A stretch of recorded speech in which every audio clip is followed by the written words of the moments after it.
Hello, my name is Lulu Eisenberg, and today I'm going to be talking to you about the role of the amygdala and the prefrontal cortex in decision making, in waking life, and in dreaming.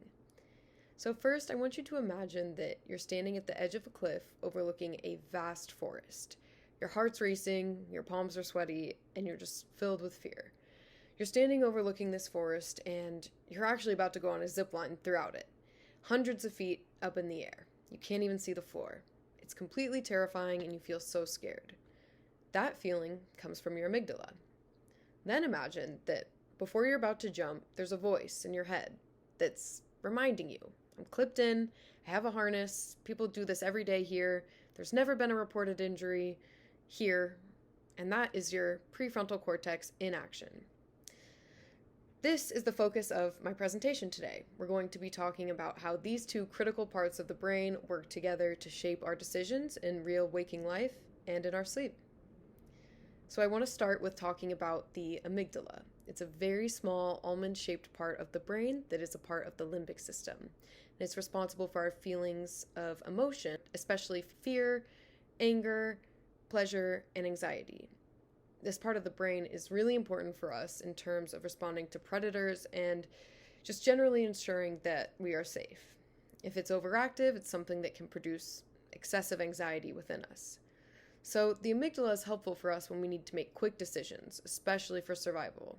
If there's a tiger approaching us in the forest, the amygdala is the thing that lets us know we should be scared and we need to get out of there quick. The amygdala is what triggers that fight or flight response when you sense danger. But it's not only used for processing scary things. It can also help motivate us towards things that are pleasurable or rewarding, like pestering your mom to take you to get ice cream after school. I know I've been there. Now we're going to transition over to the prefrontal cortex. This is the part of the brain that's right around here. It's kind of in the name prefrontal.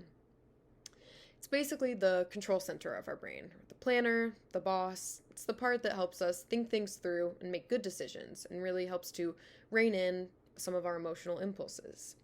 This is the part of the brain that we would argue is probably the most us, the part responsible for making decisions consciously, the part of our brain that feels the most like who we think we are. So there's a specific part of the prefrontal cortex that is particularly important for making decisions, and that is called the dorsolateral prefrontal cortex. It's the part of the prefrontal cortex that especially helps us make wise decisions, and it is the most heavily connected portion of the brain. It's a crazy fact. It is specifically involved in things like memory, planning ahead, and controlling impulses. For instance, when your mom finally takes you to get that ice cream, you don't eat it all within the first few seconds of getting it. You actually take your time, enjoy it, and use your better judgment to eat that ice cream. The dorsolateral prefrontal cortex helps us plan. Let's say we know that we have a test for our class in a few months. It helps us plan out how best to study for that test and make sure that everything that we need to get done gets done. It can also help if you know that you need to study for that test, that you're going to do so before you go and scroll on TikTok for hours, although emotionally, maybe you really do want to go on TikTok and just scroll for hours. But your dorsolateral prefrontal cortex helps to rein in those impulses about what it feels like you'd like to do versus what you know is best for you to do. And so these parts of the brain, the amygdala and the prefrontal cortex, and specifically the dorsolateral prefrontal cortex, work together. The amygdala might say something like, hey, this is really exciting, or hey, this is really scary. And the prefrontal cortex is going to jump in and say, I get that, cool, but let's think about this first. Let's not jump to any conclusions. And of course, this is not useful in every scenario. If there is a tiger approaching you and you need to run, you're probably not going to activate your prefrontal cortex as much and think, let me think first to make sure it really is a tiger. Maybe we don't need to run. In those sorts of situations, you're going to run. But for a lot of decisions that we make in our daily lives, the interaction of the amygdala and the prefrontal cortex is very important. Up until now, we've been talking specifically about waking life, but now we are going to talk about the relationship of these areas when we are sleeping, which is really interesting as well. So during sleep, and specifically when dreaming in REM sleep, which stands for rapid eye movements, because our body is paralyzed and our brain is pretty active, actually almost as active as when we are awake, even though we perceive sleep as rest. But tiny movements of twitching can get through this paralyzed state, particularly in the eyes, and so that's how it gets the name, because our eyes are rapidly moving back and forth as we are dreaming while we sleep. During REM sleep, the amygdala is still really active, but the prefrontal cortex, the part that is the most us and the most able to make rational, well-thought-out decisions, becomes much less active, especially the dorsolateral prefrontal cortex. And this explains why our dreams can be really emotional and sometimes make no sense at all.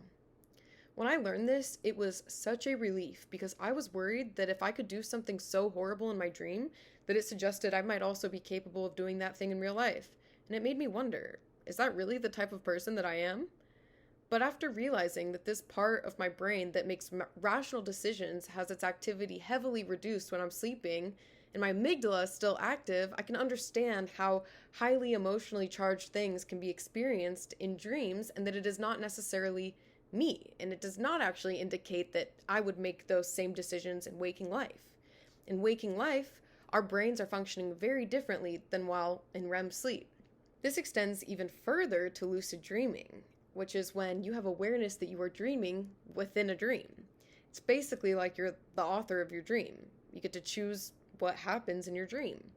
Some studies show that the dorsolateral prefrontal cortex actually becomes more active, even close to waking levels of activity, during lucid dreaming.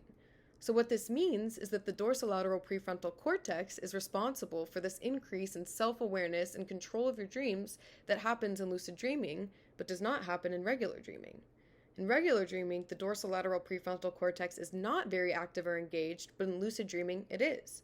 And this is why we can realize that we are dreaming and have some control over our dreams. Now, I personally have never been able to lucid dream, but I would love to. If you're wondering, why does all of this matter? 1, because I think it's really cool, and 2, because the more that we know about our brains, the more that we can understand ourselves, our choices, and seek out ways to help us make better decisions.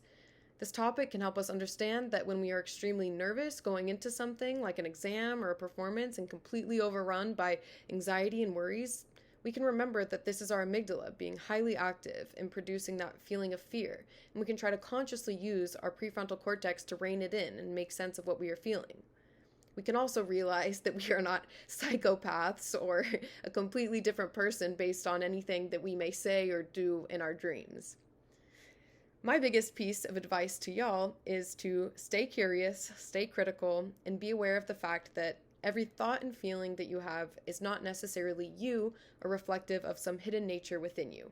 It is what you do with those thoughts and feelings that makes you, you. Thanks for watching. Peace.